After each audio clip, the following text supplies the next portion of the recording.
Bismillahirrahmanirrahim. Assalamualaikum warahmatullahi wabarakatuh.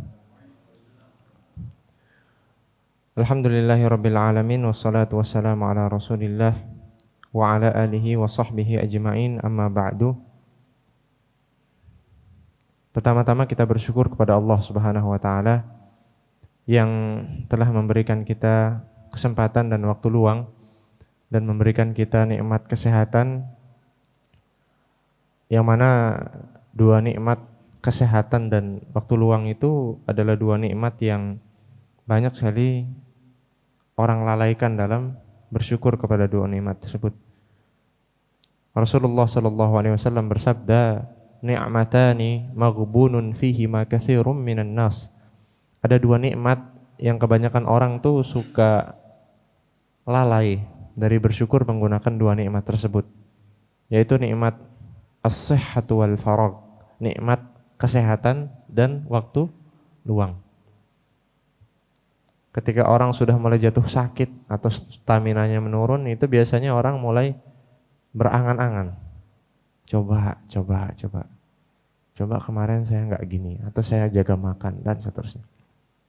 Atau ketika orang yang waktunya sempit itu mulai berangan-angan. Coba tadi agak ngebut sedikit gitu kan, sampai di bandara misalnya gitu. Atau coba sedikit kita lebih rajin di masa-masa lampau, ya kan. Di hari-hari ujian ini nggak keteteran sama materi yang banyak, misalnya seperti itu. Atau ketika waktu sebelum pandemi, coba saya beli tempat A, tempat B, atau barang A, barang B. Sekarang sulitnya minta ampun, dan seterusnya. Itu nikmat yang secara umum manusia itu dipukul rata. Maghbunun fihi ma katsirum minan nas. Alhamdulillah, mudah-mudahan kita sekarang menabung catatan-catatan kebaikan dalam buku amal kita masing-masing, dan akan kita baca pada saat Allah Subhanahu wa taala menghisab kita nanti. Mudah-mudahan catatan amal kebaikan kita lebih banyak daripada catatan keburukannya. Amin ya rabbal alamin. Kemudian kita bersolawat kepada Nabi Muhammad sallallahu alaihi wasallam yang telah menuntun kita menuju jalan yang terang benderang, yaitu ad-dinul Islam. Dan mudah-mudahan ketika Allah memanggil kita, mempertemukan kita dengan kematian, al-yaqin, mudah-mudahan kita juga dicabut nyawa kita dalam keadaan beriman. Wala tamutunna illa wa antum muslimun. Jamaah yang dirahmati Allah Subhanahu wa taala, jazakumullah khairan.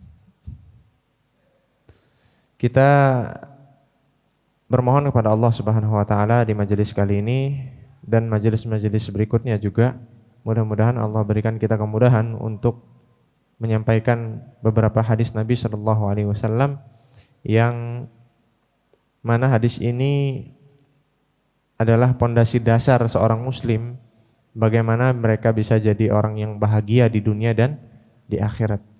Judul bukunya saja indah, Riyadhus Shalihin, tamannya orang-orang yang soleh. Kita lagi belajar dengan Imam An-Nawawi rahimahullah ta'ala gimana caranya menjadi orang-orang yang soleh, ya, orang yang soleh. Dan mudah-mudahan nanti kita ketemu di surganya Allah Subhanahu wa ta'ala, di taman-taman surganya Allah Subhanahu wa ta'ala. Amin ya rabbal alamin. Mudah-mudahan Allah memberikan keberkahan kepada Al-Imam An-Nawawi dan kepada jamaah semua yang hadir, kemudian kaum muslimin yang menyimak lewat YouTube dan seterusnya. Dan mudah-mudahan keberkahan ini menjadi tabungan amal kebaikan buat kita. Amin ya rabbal alamin. Jamaah yang dirahmati Allah Subhanahu wa taala, pada pembahasan kali ini kita masuk ke hadis berikutnya, yaitu hadis yang diriwayatkan oleh sahabat Abu Sufyan radhiyallahu taala anhu, yang mana beliau adalah salah seorang sahabat yang mulia, sahabat yang pernah memberikan jasanya dengan Islam. Di antaranya adalah putra beliau yang bernama Muawiyah bin Abi Sufyan, adalah pemimpin dinasti Umayyah setelah kekhalifahan Islam. Siapa pertama? Abu Bakar, kemudian Umar, kemudian Utsman, kemudian Ali radhiyallahu taala anhum wa ardhahum. Dari sahabat Abu Sufyan radhiyallahu taala anhu, dalam hadis yang panjang, hadis ini bisa kita temukan dalam Sahih Al-Bukhari pada bab Bada'ul Wahyi, kitab-kitab pertama. Jadi kita buka kitab Sahih Bukhari, itu ada sekitar 6 ribuan lebih hadis, dan tebalnya itu kalau cetakan yang saya temui itu ada segini tebalnya. Nah, itu kalau dibaca sekitar 2 minggu kebut, siang malam bisa. Ya, itu kalau kebut. Biasanya di majelis-majelis sama itu suka dibaca seperti itu. 2 minggu ngatamin, siang malam itu kebut terus. Jedanya hanya makan dan sholat. Ya, tidurnya ada waktu tidur. Cuman untuk kondisi baca itu terus lanjut. Itulah para ulama-ulama kita yang menjaga hadis. Bahkan ada sebagian ulama yang diriwayatkan bahwa mereka itu membaca Sahih Bukhari itu 500 kali. Itu kitab segini dibaca 500 kali jemaah. Itu hirsnya ulama sampai mana Islam, kemudian Al-Qur'anul Karim, hadis-hadis Nabi sallallahu alaihi wasallam sampai kepada kita. Sampailah buku kitab Sahih Al-Bukhari, kemudian Sahih Muslim, ya, Sunan Abu Daud, Sunan An-Nasa'i, Sunan At-Tirmidzi, dan seterusnya, Al-Musnad Imam Ahmad yang jumlahnya sampai puluhan jilid, itu sampai kepada kita melalui juhud para ulama. Maka kita doakan para ulama kita, semoga Allah memberikan mereka tempat yang terbaik di sisi Allah Subhanahu wa taala. Amin ya rabbal alamin. Dari Abu Sufyan, an Abi Sufyan Sakhr bin Harbin radhiyallahu taala anhu fi hadithihi at-tawil fi qissati Hiraql. Qala Hiraql, "Famadha ya'muruka أو فماذا يأمركم يعني النبي صلى الله عليه وسلم قال أبو سفيان قلت يقول اعبدوا الله وحده ولا تشركوا به شيئا واتركوا ما يقول آباؤكم ويأمرنا بالصلاة والصدق والعفاف والصلة متفق عليه." Hadisnya panjang, itu sekitar 2 halaman kalau di cetakan Saudi. Itu hadisnya panjang sekali, tapi beliau mencantumkan atau mengambil inti dari kenapa hadis ini disebutkan dalam kitab Riyadhus Shalihin bab kejujuran, yaitu bahwa Abu Sufyan pernah ditanya oleh rajanya orang-orang Romawi. Rajanya orang-orang Romawi. Saat itu ada 2 imperium besar jemaah. Ada imperium Persia dan Romawi. Romawi itu agamanya Nasrani, lebih dekat kepada Islam. Kemudian yang Persia itu agamanya Majusi, penyembah api. Dan Maha benar Allah Subhanahu wa taala yang telah memfirmankan dan menceritakan kepada kita dalam juz ke-7 dari surat Al-Maidah.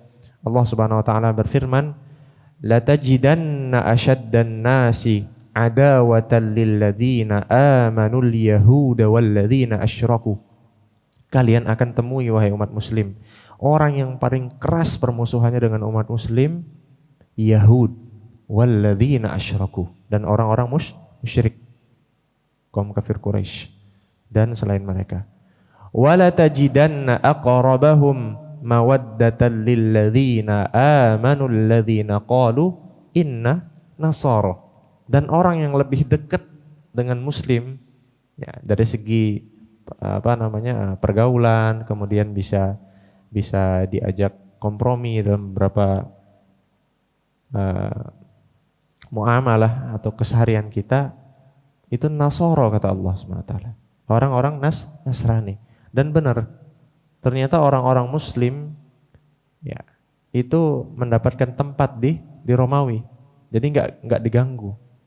Ya, diganggu karena sama-sama mereka meyakini bahwasanya ini agama yang dibawa oleh orang-orang muslim ini mirip dengan agama kita. Ya, cuman dalam versi yang berbeda begitu kata mereka. Dan itu dirasakan oleh orang-orang yang hidup pada zaman itu.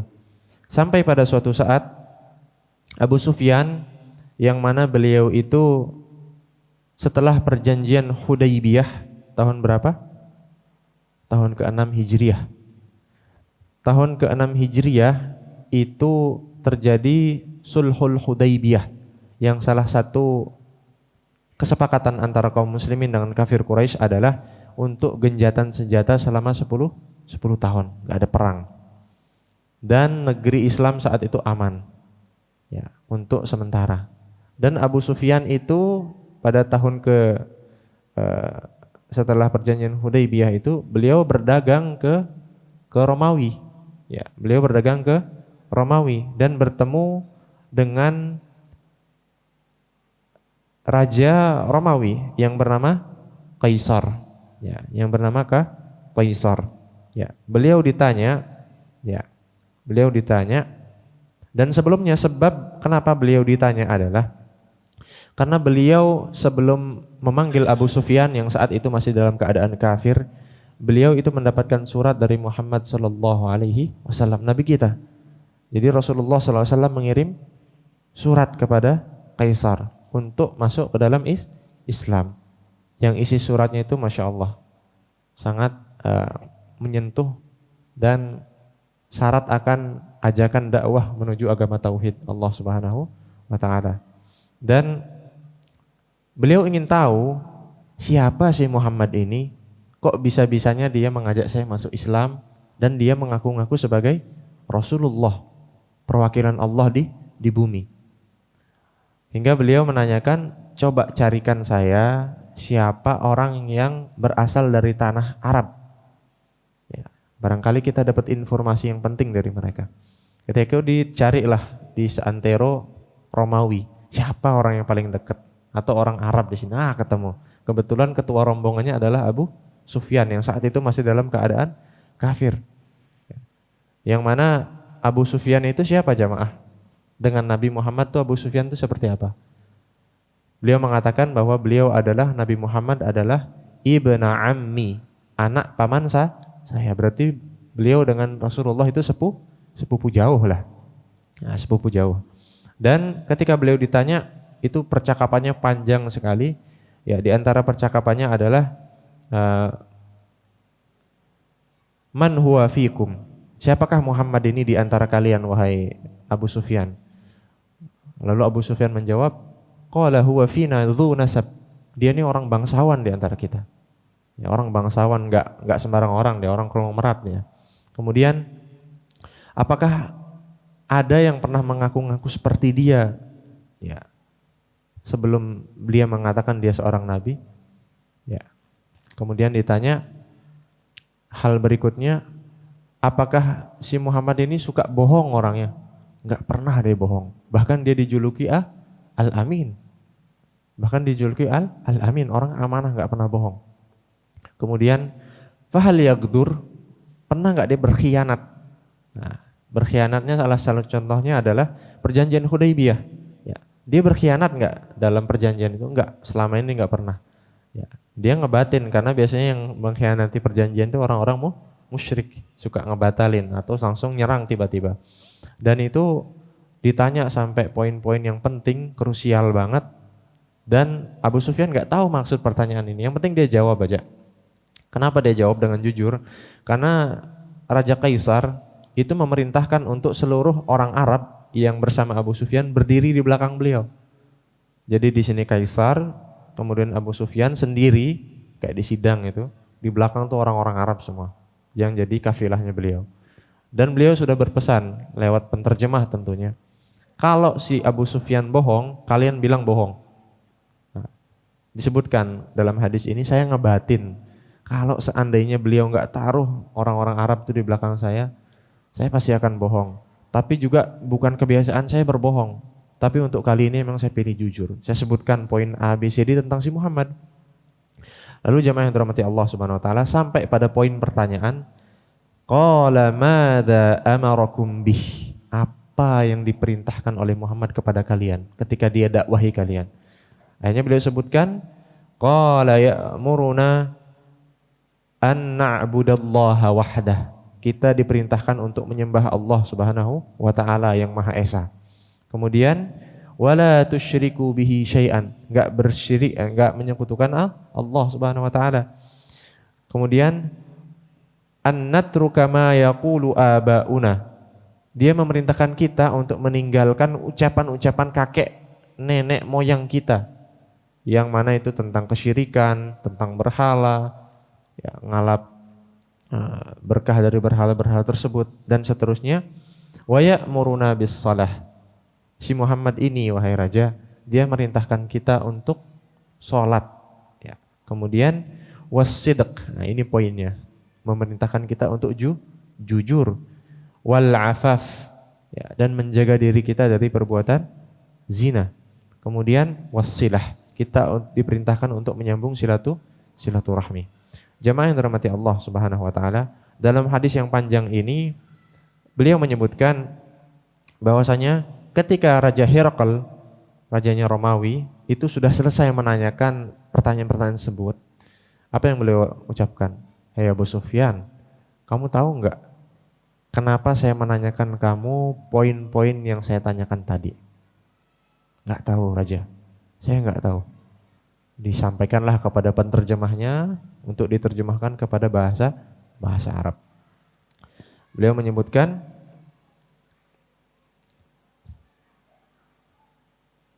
salah satu poin yang beliau sebutkan adalah Herakl itu menyampaikan kepada saya ketika saya tanya, si Muhammad ini pernah berkhianat enggak? Kamu mengatakan tidak. Wa kadzalikal anbiya, dan begitulah sifat para nabi, enggak pernah berkhianat. Kemudian di antara pertanyaan yang ditanyakan kepada Abu Sufyan adalah siapa yang paling banyak mengikuti si Muhammad ini? Orang-orang miskin Mekah atau orang-orang kaya? Kata kamu orang-orang miskin. Wa kadzal anbiya, dan gitulah pengikut para nabi, kebanyakan orang-orang miskinnya. Karena mereka punya kesadaran dan mereka tidak sombong. Kemudian ketika aku tanya kepadamu, apakah pengikutnya bertambah terus ataukah ada yang murtad atau keluar dari agama si Muhammad ini? Ya, kamu mengatakan bal yazidun wa kadzalikal iman hatta yatim. Itulah perkara iman, sampai iman itu pada puncaknya orang akan terus ikut. Wa ra'aitan nasa yadkhuluna fi dinillahi afwajan. Itulah iman. Karena orang-orang sebenarnya butuh sama iman, kayak orang kehausan. Sampai orang benar-benar sudah merasakan iman itu, baru mulailah masuk yang namanya sifat munafik. Makanya jemaah, dalam sirah kita semua menyaksikan bahwa kemunafikan atau orang-orang munafik itu enggak ada di Mekah. Orang-orang munafik itu muncul pertama kali di Madinah. Ketika keadaan mulai tenang, mulai harta itu nyaman. Tapi ketika di Mekah benar-benar tuh bukti keimanan tuh nyata terlihat. Seperti Bilal ibnu Rabah yang ketika ditimpa batu apa yang beliau katakan? Ahadun ahad, ahadun ahad. Begitu pula juga sahabat-sahabat yang lainnya. Dan Abu Sufyan mengatakan, kemudian setelah beliau selesai mengatakan perkataan beliau kepada saya, tiba-tiba saya didorong keluar, disuruh keluar dari ruangan. Lalu saya mendengar suara gaduh di dalam. Saya mendengar suara gaduh, lalu saya tanya kepada salah satu pengawal tentang apa yang terjadi di situ. Disebutkan dalam hadis ini hadis ini diucapkan ketika beliau masuk Islam. Setelah beliau Muslim, beliau cerita keadaan saat itu. Jadi keadaannya tahun 7 Hijriah. Setelah Sulhul Hudaybiyah, beliau ke Romawi, kemudian tahun 8-nya Fathu Makkah. Beliau mengatakan apa di penutupnya? Sebelum beliau diperintahkan keluar, Herakl mengatakan apa? Wahai Abu Sufyan, kalau seandainya benar yang kamu ucapkan itu, maka sesungguhnya si Muhammad itu kalau benar yang kamu ucapkan seperti itu, akan saya cuci kakinya. Dan kalau dia datang ke sini, saya persilahkan dia duduk di singgasana saya. Dan sungguh, apa yang dimau Muhammad adalah kebenaran. Dan kebenaran itu akan meninggi di antara hal-hal lainnya. Lalu gemetar Beliau lihat, Abu Sufyan mengatakan, saya lihat rajanya orang Romawi itu ketakutan katanya. Takut beliau, ya, takut karena mendengar Nabi Muhammad SAW. Dan beliau takut bukan karena apa, karena cerita-cerita itu, tapi beliau membaca kitab Injil. Beliau tahu tentang Nabi Muhammad SAW. Bahkan di surat Shaf di Al-Quran kita disebutkan bahwa Nabi Muhammad itu diceritakan dalam kitab-kitab terdahulu, nama beliau itu disebutkan. Siapa nama beliau? Ya, mim ba'dismuhu Ahmad, disebut dengan nama Ahmad. Ahmad Muhammad sama maknanya, orang terpuji. Dan itulah yang beliau saksikan sampai akhirnya beliau dikeluarkan dan mendengar suara gaduh. Tahu jemaah apa yang terjadi ketika kegaduhan itu tidak disaksikan oleh Abu Sufyan? Ternyata Herakl mengumpulkan seluruh orang-orang Romawi, seluruh masyarakat rakyatnya di dalam ruangan besar. Apa yang beliau ucapkan? Wahai rakyatku, apa pendapat kalian kalau seandainya saya masuk Islam, lalu kalian semua ikut masuk Islam? Tiba-tiba apa? Semua orang pengen keluar gerbang. Fa'idha al-babu qad ghuliqat. Ternyata pintunya sudah ditutup sama pengawal. Si Herakl, Raja Herakl itu tahu bahwa rakyatnya akan bersikap seperti itu, responnya bakalan begitu. Dan ternyata beliau mengucapkan apa? Enggak, tenang, saya cuma bercanda. Saya cuma uji kesetiaan kalian dan saya senang dengan kesetiaan kalian. Ternyata Herakl tidak mau masuk Islam. Dan itulah hal terakhir yang beliau laksanakan sebelum Islam itu menjadi jaya. Ketika itu terjadi, Abu Sufyan di akhir hadis yang panjang ini mengatakan apa? Innahu yakhafuhu maliku banil asfar. Coba lihat kaum muslimin. Pemimpinnya orang-orang kuningnya. Orang-orang kuning itu kulit putih zaman itu. Karena memang orang-orang situ kulitnya putih, orang-orang Romawi. Itu pemimpinnya orang Banil Asfar, orang-orang kulit putih itu sampai takut dengan si Nabi kita Muhammad SAW. Fama ziltu muqinan. Setelah beliau mengatakan itu, saya tambah yakin. Jadi keyakinan bahwa Islam itu agama benar terus mengaung di hati saya, terus menjadikan saya itu terfikir sampai Allah Subhanahu wa taala memberikan saya hidayah dan akhirnya saya masuk Islam pada tahun 7 Hijriah. Dan akhirnya tahun ke-8 Hijriah apa yang terjadi? Terjadilah peristiwa besar yang kita kenal dengan Fathu Mekah. 6, 7, 8. Hanya berselang setahun setelah kejadian tersebut. Dan maha benar Allah Subhanahu wa taala bahwasanya Islam itu akan sampai ke seluruh makhluk melalui jalan-jalan yang tidak diduga-duga. Bagaimana bisa jemaah? Orang yang paling menentang Islam hanya karena diajak berdiskusi, ya, kan gimana ya, sulit ya. Kita mau mengajak Islam, masuk Islam orang lewat debat. Kadang orangnya kan keras ya, dan seterusnya. Itu ternyata bisa. Ternyata ada orang satu lagi nggak bisa lewat jalur diskusi. Dia bisanya dikasih roti misalkan. Itu ada. Bahkan ada yang masuk Islam hanya gara-gara seteguk air. Hanya melihat orang muslim membaca Al-Quran di pinggir jalan. Itulah hidayah. Allah berikan lewat jalan yang tidak terduga. Makanya kita bersyukur Allah berikan kita hidayah dan mudah-mudahan Allah mudahkan kita untuk menjaga hidayah tersebut. Amin ya rabbal alamin. Sampai pada poin pembahasan yang dijelaskan oleh Syekh Shalih Al-Utsaimin rahimahullah ta'ala, beliau menyebutkan bahwasanya syahid poin dalam hadis ini adalah apa yang diperintahkan Muhammad kepadamu wahai Abu Sufyan. Qala ya'muruna bis-sidqi. Beliau memerintahkan kami untuk jujur. Kita sudah sebutkan di awal bab jujur bahwa jujur itu adalah ketenangan di hadis sebelumnya. As-sidqu tuma'ninah wal kadhibu ribah. Kebohongan itu membuat orang ragu, pelin-pelan, enggak jelas hidupnya. Nah, dan itulah yang dirasakan oleh Kaisar ketika mendengar apa yang dibawa oleh Muhammad SAW wasallam, Nabi kita. Sampai-sampai beliau ketakutan jemaah. Ketakutan, dan beliau mengatakan kalau benar apa yang dibawa Muhammad itu, saya persilahkan dia duduk di singgasana saya, nggak ada basa-basi. Bahkan beliau mau mencuci kaki Nabi Muhammad Shallallahu Alaihi Wasallam. Bahkan beliau mau mencuci kaki Nabi Shallallahu Alaihi Wasallam. Dan poin yang bisa kita ambil dari hadis yang singkat ini adalah di antara misi besar Nabi Shallallahu Alaihi Wasallam itu yang selalu digaungkan dan dikampanyekan, bahwasanya Islam itu atau agama Allah Subhanahu wa taala itu mengajarkan kita akhlakul karimah, dan di antara akhlakul karimah adalah kejujuran. Makanya di pembahasan sebelumnya kita sudah jelaskan bahwasanya Rasulullah Shallallahu alaihi wasallam itu membimbing kita untuk menjauhi hal yang meragukan menuju hal yang membuat kita nyaman dan tenang. Rasulullah bersabda, "Da' ma yaribuka ila ma la yaribuka." Tinggalkan hal yang meragukanmu menuju hal yang membuat kamu yakin. Lalu Rasulullah sebutkan apa yang meragukan itu. Rasulullah sebutkan, fa innas sidqa tuma'ninah, jujur itu buat kamu tenang.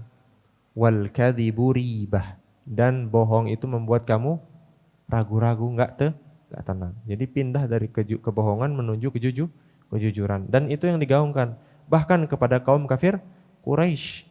Jadi orang muslim, orang kafir, atau orang siapapun dia ketika berpapasan dengan Islam, poin-poin yang ingin disodorkan oleh Islam adalah silaturahmi, birrul walidain, kemudian di samping misi utama adalah mentauhidkan Allah Subhanahu wa taala, jangan lupa menjadi orang jujur. Ini poin besar. Jadi orang jujur. Makanya beliau sebutkan bab kejujuran dengan dalil-dalilnya. Masya Allah, rahimahullahu ta'ala. Kemudian di antara poin berikutnya adalah bahwa jujur itu adalah ciri keimanan seorang muslim. Ya, Allah Subhanahu wa taala berfirman pada pada ayat yang sudah kita sampaikan sebelumnya. Allah Subhanahu wa taala berfirman, "Ya ayyuhalladzina amanuttaqullaha wa kunu ma'as shadiqin." Bertakwalah kepada Allah wahai orang-orang beriman, dan berusahalah kalian untuk menjadi orang-orang yang jujur. Tentu kita banyak khilafnya.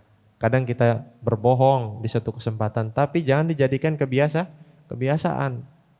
Wajar saja kalau kita jatuh dalam 1-2 keadaan, karena kita manusiawi sekali, tempatnya salah dan khilaf. Tapi ketika kita terjatuh, kita beristighfar kepada Allah, kemudian bertaubat dan menjauhi hal tersebut. Kalau kita terus satu demi satu kebohongan yang kita lakukan, lama-lama kita masuk ke dalam al-fujur, wal fujuru yahdi ilan nar. Kita sudah sampaikan itu. Ya. Itu teorinya. Tinggal kita amalkan dalam keseharian kita. Jamaah yang dirahmati Allah Subhanahu wa taala. Dan poin terakhir dalam hadis ini adalah bahwa seorang muslim itu hendaklah mencari kekuatan dalam sikap muamalah atau ketika dia bergaul dengan orang itu dengan cara atau dengan modal yang disebut dengan jujur. Kalau mau jadi pedagang yang sukses, itu modal besarnya jujur, bukan cuma uang. Modalnya uang plus tipu-tipu barang jelek, B dibilang A, grade B dibilang A, atau grade C dibilang A. Barangnya padahal masih banyak dibilang tinggal sedikit. Ya, sampai diembel-embeli, kalau nggak beli sekarang nyesel gitu kan. Dan seterusnya jamaah. Itu yang membuat orang tuh ragu dengan orang seperti itu. Dan ini menunjukkan bahwasanya sampai Raja Kaisar itu takut mendengar apa yang disampaikan oleh Abu Sufyan, karena benar semua yang dikatakan oleh Nabi SAW tuh clear. Itu benar-benar sifat seorang nabi. Jujur, menyembah Allah Subhanahu wa taala, tidak berkhianat, kemudian muamalahnya kepada sesama silaturahmi dan sebagainya itu bagus. Sampai beliau mengatakan innahu yakhafuhu maliku banil asfar. Sampai-sampai rajanya orang kulit putih itu takut sama Nabi Muhammad sallallahu alaihi wasallam. Jamaah yang dirahmati Allah Subhanahu wa taala, itu poin yang bisa kita gali dari hadis di atas. Kemudian kita lanjutkan pembahasan hadis berikutnya, yaitu hadis yang diriwayatkan oleh sahabat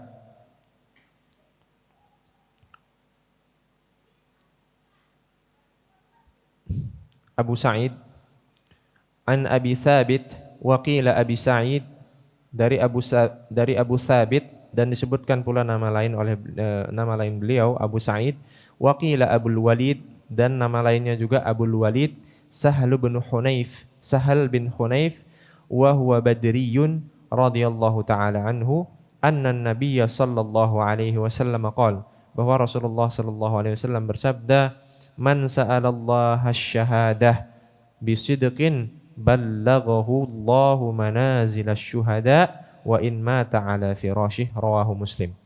Terjemahan singkat dari hadis ini adalah dari Abul Walid Sahal ibn Hunayf, bahwa Rasulullah sallallahu alaihi wasallam bersabda, barang siapa yang berdoa dengan jujur kepada Allah Subhanahu wa taala, memohon untuk diberikan gelar syahid atau asy-syahadah, dia jujur ketika dia berdoa seperti itu, maka Allah Subhanahu wa taala ballaghahu Allahu manazil asy-syuhada, Allah akan sampaikan kepada dia gelar kamu itu syahid, hatta atau wa in mata ala firasyi, bahkan kalau dia enggak sempat meninggal di medan perang dan dia meninggal di atas kasurnya, dia sakit. Rawahu Muslim. Jamaah yang dirahmati Allah Subhanahu wa taala, tentu syahid yang sering kita fahami adalah orang yang mati dalam keadaan terbunuh di medan perang. Tapi ternyata dalam banyak hadis Rasulullah SAW banyak menyebutkan bahwa orang-orang syahid itu bukan hanya orang yang mati dalam medan perang. Apa maksud dari penjelasan tersebut?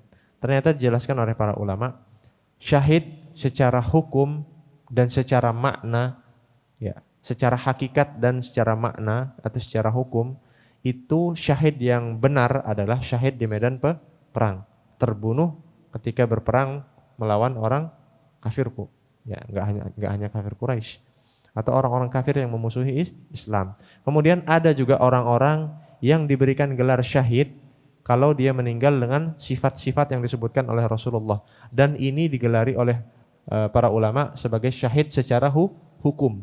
Hukumnya memang syahid, ya, gelarnya memang dia syahid, tapi beda dengan syahid yang mati di medan perang.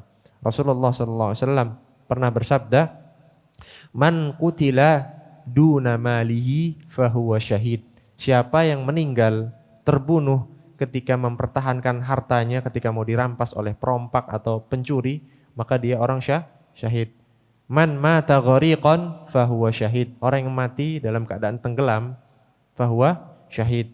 Man mata mabtunan, barang siapa yang meninggal dalam keadaan sakit di perutnya apapun bentuknya, ketika melahirkan, kemudian ketika punya penyakit emah, intinya sakit di perut, karena sakitnya tidak tergambarkan, sakit di perut itu enggak tergambarkan. Kemudian fahuwa syahid. Kemudian atau ada orang yang disebutkan oleh Rasulullah sallallahu alaihi wasallam, alladzi qutilu fi sabilillahi fahuwa syahid, mati di medan perang juga syahid. Ya, kemudian man yuqtaluna duna anfusihim, ada orang yang itu dibuli oleh orang lain, kemudian diganggu sampai nyawanya terancam, kemudian dia melawan dan akhirnya dia meninggal dunia. Apa kata Rasulullah? Fahuwa syahid. Kemudian man yusabu bit-ta'ni, barang siapa yang meninggal dalam keadaan tertusuk, ya, dibunuh dengan cara ditusuk atau tertusuk apa, fahuwa syahid. Kemudian orang yang terbakar, dia juga termasuk orang yang syahid. Banyak sekali gelar-gelar yang disematkan untuk orang-orang yang terkena musibah tersebut, dan semuanya mendapat gelar syahid secara hukum. Secara hukum. Jadi beberapa waktu lalu ada keluarga besar kami yang qadarullah Allah jemput cabut nyawa mereka dengan cara tenggelam. Ya, dengan cara tenggelam sekeluarga di Padang Bayi. Di Padang Bayi di Gilimanuk. Jadi itu kejadiannya masuk dalam salah satu sabda yang disabdakan Nabi Shallallahu Alaihi Wasallam, yaitu orang-orang yang tenggelam. Dan mudah-mudahan Allah berikan mereka pahala yang besar di sisi Allah. Amin ya rabbal alamin. Jamaah yang dirahmati Allah Subhanahu Wa Taala, itu dia pembahasan dari dua hadis yang disampaikan oleh Al-Imam An-Nawawi rahimahullahu taala tentang bahwasanya kejujuran itu adalah modal besar dalam hidup kita, karena hal-hal besar di balik sejarah manusia, sejarah menjadi seorang raja, kemudian menjadi orang yang besar, kemudian menjadi pedagang besar, saudagar, kemudian menjadi suami yang sukses, menjadi istri yang dicintai oleh Allah Subhanahu wa taala, dan keluarga yang bahagia atau negara yang maju. Ya, bahkan insan yang bermuamalah dalam kesehariannya itu adalah orang-orang yang punya satu sifat. Sifat itu dinamakan dengan kejujuran. Dan sifat itu modal besar. Itu modal besar. Makanya di antara sahabat, jamaah pernah dengar sahabat yang bernama Abdurrahman bin Auf? Pernah ya, saudagar kaya raya yang pernah membayarkan hutang sepertiga penduduk Madinah. Jadi beliau pernah mengatakan, siapa yang mau saya bayarkan hutangnya, sini lapor ke saya. Sepertiga penduduk Madinah dibayarkan hutang. Bahkan pernah membayarkan makan atau membiayai makan sembako sepertiga penduduk kota. Ketika beliau pertama kali datang dari Madinah, beliau nggak asalnya bukan dari Madinah, beliau dari Mekah, hijrah menjadi orang muhajirin, disambut oleh orang-orang Ansar. Ketika sampai di situ, apa yang beliau ucapkan? Wahai Abdurrahman, saya punya beberapa istri, karena lebih dari 4 kan misalkan, atau lebih dari 1. Yang mana yang kamu mau? Saya akan talak dia lalu kamu nikahi dia. Enggak usah. Atau saya punya harta nih, kamu butuh berapa harta, saya kasih. Kebetulan nih saudara yang menawarkan beliau ini juga orang kaya di Madinah. Orang Ansor kaya. Ana lupa namanya. Ketika beliau ditawarkan apa? Enggak usah akhi. Dullani ala suqin. Tunjukkan saya mana pasar, kata beliau. Ya. Tunjukkan saya mana pasar. Beliau enggak punya apa-apa aja, Pak. Langsung menuju pasar. Modal besar beliau apa? Selama digembleng di kota Mekah oleh Rasulullah SAW. Salah satunya adalah jujur. Itu yang yang disampaikan oleh Abu Sufyan. Bahkan ketika itu beliau masih orang kafir. Orang kafir aja diajak untuk jujur, apalagi yang Muslim. Saat itu Abdurrahman bin Auf sudah dalam keadaan Muslim. Ya. Abdurrahman bin Auf. Dan beliau itu masuk ke pasar, itu tiba-tiba pulang membawa sekeping emas. Apa yang beliau lakukan dengan keping emas itu? Langsung beliau nikah ya. Gak mau minta-minta dari saudaranya. Karena punya modal jujur. Bisa beliau hidup walaupun gak punya duit. Modalnya jadi orang jujur aja ke pasar. Orang tuh suka. Apapun itu. Jamaah sudah lebih tahu. Yang bermain di pasar, kemudian bisnis A, B, C, D. Pasti kalau ngeliatin orang jujur itu dikejar, dipegang, itu kan gak dilepas. Karena sulit nyari orang jujur. Akhirnya beliau nikah dan seterusnya sampai ada hadis Nabi SAW, awlim walau bisyah, ya, adakanlah walimah walaupun dengan seekor kambing dan seterusnya. Itu tentang sahabat kita Abdurrahman bin Auf. Modal beliau jujur. Bisa dapat emas. Ya zaman itu rupiah lah. Emas itu rupiah zaman sekarang. Karena memang mata uang saat itu emas dan perak. Ya, dirham dan dinar. Dan itu poin-poin yang bisa kita ambil dari kisah orang-orang terdahulu radhiyallahu taala anhum wa ardhahum. Mudah-mudahan kita bisa menjadi sebaik-baik orang yang mendengarkan perkataan-perkataan baik lalu mengambil hikmahnya dan bisa mengamalkannya, dan dimudahkan oleh Allah Subhanahu wa taala untuk menjadikan itu nilai-nilai dalam kehidupan kita. Innahu waliyudzalika wal qadiru alaih. Akhirul kalam, kita tutup dengan doa kafaratul majlis. Subhanakallahumma bihamdika Asyhadu an la ilaha illa anta astaghfiruka wa atubu ilaik. Semoga Allah ampuni segala kekhilafan kita dan ada manfaat yang bisa diambil oleh segenap kaum muslimin. Amin ya rabbal alamin. Assalamualaikum warahmatullahi wabarakatuh.